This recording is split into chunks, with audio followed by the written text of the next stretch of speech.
madaxweynihii hore ee dowlad deegaanka Soomaalida Itoobiya Cabdi Maxamuud Cumar ayaa maanta oo Jimcaha waxa uu ra'iisul wasaaraha Itoobiya Abiy Ahmed Cali ka codsaday inuu cafis u sameeyo isaga iyo xubnaha kale ee eedeysan. hadalkan uu ka sheegay Cabdi Maxamuud Cumar maxkamad ku taala magaalada Addis Ababa markii saddexaad la horkeenay maanta. Cabdi Maxamuud Cumar iyo xubnaha kale waxay xirnaayeen ku dhawaad 42 maalmood ayuu dacwad oogayaashu ay dalbadeen in loogu daro 10 maalmood oo kale oo dheeraad ah si ay u soo dhameystiraan eedeymaha loo haysto Cabdi Maxamuud Cumar.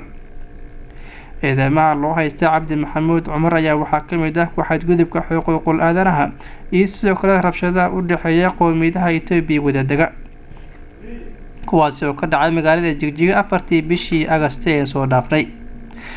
27 bishii Agast ayay ahayd markii xabsiga loo taxay maalin un ka hor markii baarlamaanka dowlad deegaanka Soomaalida Itoobiya xasaanada ka qaadeen Cabdi Maxamuud Cumar iyo sidoo kale 6 xubnood oo kale. Cabdi Maxamuud iyo xubnaha kale ee la xirnaa ayaa horey uga cabanayay in aan qoraxda la tusin iyo in ehelkooda oo luqadda Axmaariga aan ku hadlin lagu khasbay inay ku hadlaan.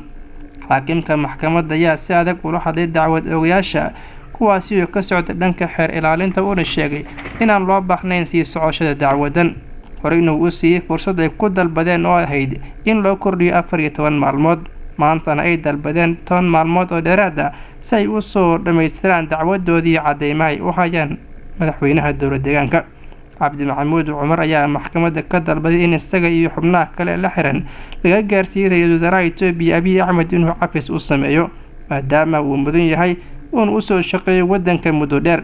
waxaa wasid mudan in horey Cabdi Maxamuud Cumar uu dadka deegaanka Soomaalida Itoobiya uu dalbaday cafis. 4tii Agast ayay ahayd markii magaalada Jigjiga ay ka dhaceen qalalaasa dhaliyay dhimasho isla markaana ciidamada militariga ay la wareegeen goobaha muhiimka ee magaalada. ugu dambeyntiina Cabdi Maxamuud Cumar ayaa ciidanka federaalka Itoobiya ay ka qabteen guri ku yaala magaalada Jigjiga waxayna u qaadeen magaalada Addis Ababa ka hor intaan xabsiga la dhigin. si kastaba 10 maalmood ay dalbadeen xeer ilaalinta ayaan la ogeyn in lagu soo afjari doono dacwadan in kale. Xamse Xasan Soomaali Cable, Nairobi.